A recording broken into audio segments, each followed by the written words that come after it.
من از همه زنان خواهش میکنم متاسفانه امروز چند مسئله وابسته به مسئله فعالیتی زنان گفته شده بود ولی نقشه چاره‌بینی‌هایی که وابسته به روز اویله قریب از 21 بند عبارت است امروز هم از طرف کمیته کار با زنان و هم از طرف اون تشکیلات‌های غیر دولتی که با زنها و دختران کار میکنند عملی نشده است.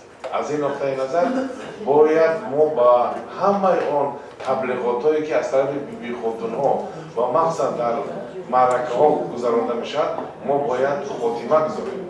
ما خودمون که شما زنان در اونجا هستید باید روی راست نمانید که ما برآمد با خوب ندید و اجازت ندید. ما هم می‌دونیم راستی که ما بعضی معلومات داریم که هم در پولو هم در دوشنبه مخصوصا در دوشنبه خیلی زیاد شده است راستی که تاثیر ولی متاسفانه هیچ گونه یاری عمل نیست. یکم کسی شما با بخامت‌های زنان را در نظر دارم با عزت نفسی یک شما گفتن هم یعنی همه زنان فعال در نظر دارم. حتی می‌بینید در مراسم و در جنازه که و یا عمل نادرست دارد ولی یکم کار نمی‌کنه. خیر میگوید و همین خیرگویی امروز اونا صفشان زیاد شده رفته ایستادن.